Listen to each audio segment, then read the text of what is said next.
Hi everyone, my name is Olivine Ark and I'll be narrating this tutorial by Norasuko. It's nothing fancy, but just some tips and observations by Nora on how he usually works. Even though I'm going to be speaking in first person, all the dialogue is from his script. This messy first step is called the gesture sketch. A gesture is not meant to look pretty or even be anatomically on point. The main goal at this point is just to put to paper the image you have in your head. It's the kind of map you're supposed to stick to during the more detailed sketch process. After that, we do the skeleton and proper sketch. Here, the anatomy becomes more important. The skeleton is meant to make more proportional sense. You're now caging your idea into a realistic form, and then afterwards, there's going to be more detailing. Some artists play fast and loose with the sketch part, some others are neater and more orderly, and there's no wrong answers as long as you end with a functioning sketch. But be warned, being loose here will give you more problems to solve afterwards during the line work phase. I detailed the sketch because I plan to post a snapshot on social media, but if that's not your plan, then it doesn't need to look particularly beautiful. The sketch is just part of the roadmap.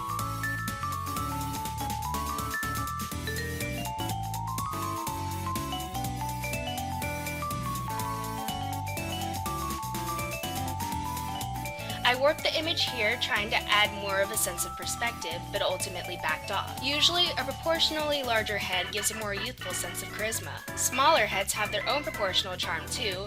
They make the figure appear taller and more elegant in some cases, but that wasn't what I was going for here. I use a stronger brush for the line work. It's not really a darker color, so much as just a higher brush density. I use the same grayish dark brown color for everything until this point, because it's just a color that agrees with most others. I don't recommend using black or anything with saturation 0. Usually going for a warmish color will work just fine. Exterior lines look better if they are bold, long, and confident. That will reinforce a strong and attractive silhouette. Internal lines can be more trembly and timid. If a line is meant to imply the separation between two shapes, it should look like it was done so in a deliberate way. You can see that more clearly in the bolder internal lines, like in her triangular zipper here, or her arms. Lines are busy work. You're solving problems left by the sketch phase and reinforcing the image to its final visual form. Internal details have fine lines and external details have bolder lines. This is relative, of course. You can use whatever line width you feel is better, but the relative variation will reaffirm a sense of identity, thus creating an illusion of depth.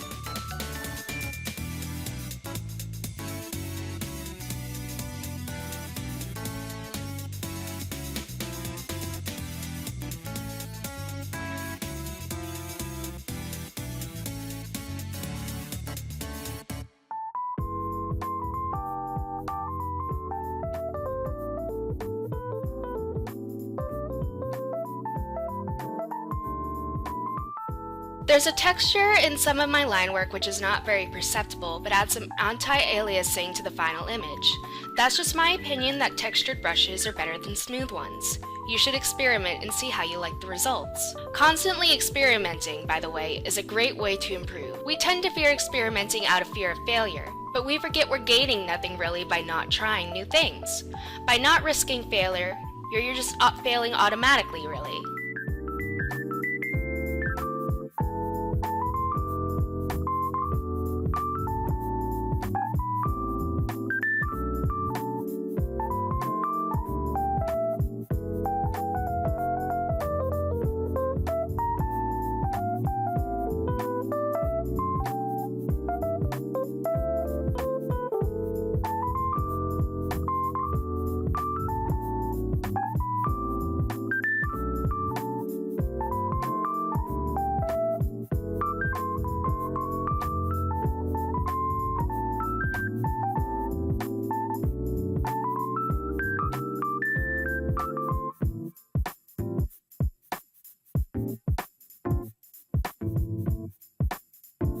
This part is an attempt at solving something with math.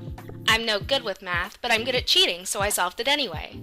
I say being smart is not really knowing how to do everything. It's knowing what to do when you don't know what to do.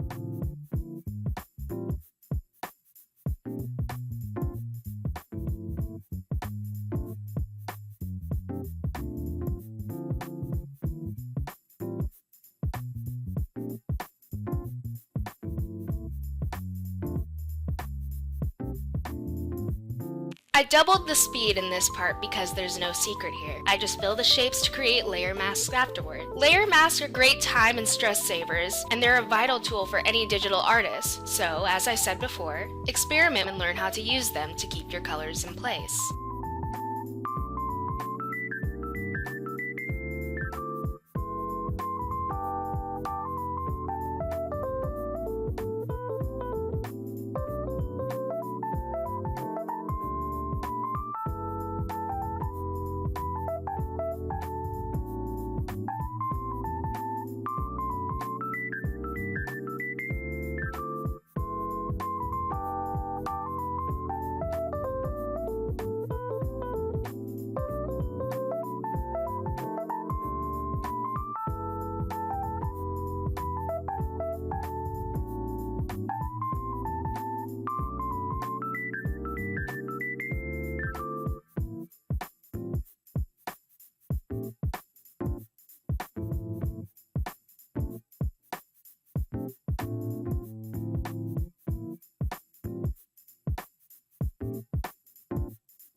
I pushed back on saturation for a bit because the reference I was using of Nozomi was a bit too colorful. I like strong colors too, but for the base color, something not very saturated works better. You're supposed to add saturation to the shadows later on. A reminder that the shadows are not just darker, they are different in tone, temperature, saturation, and value.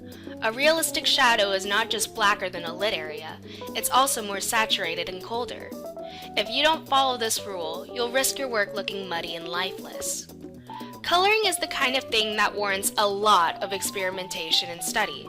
Don't be shy to use the color picker in images or photographs and see what causes certain effects that you like.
At this point, the image is basically done. I'm a bit of an OCD perfectionist, so I take this part to zoom in and fix some things that probably won't even be visible in the final picture, but still bother me. I also reinforce the shapes by using a feathered brush to add some darker occlusion shadows where things are supposed to be touching. It's hard to notice because of the nature of the time lapse, but there's a bunch of cuts in between the steps of this footage. I didn't finish this in one sitting. I usually step back from a picture for a little while to have fresher eyes. Don't forget to flip your canvas multiple times during the drawing so your eyes can perceive errors in proportion and anatomy. No, your work doesn't look worse when it's flipped, it's just that your eyes are biased because you've been watching the process, and when you flip it you see it as someone seeing the drawing for the first time would see it.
And that's about it. You can check the music used in the video down in the description. Please leave a comment, like, and subscribe for more. Thanks for watching!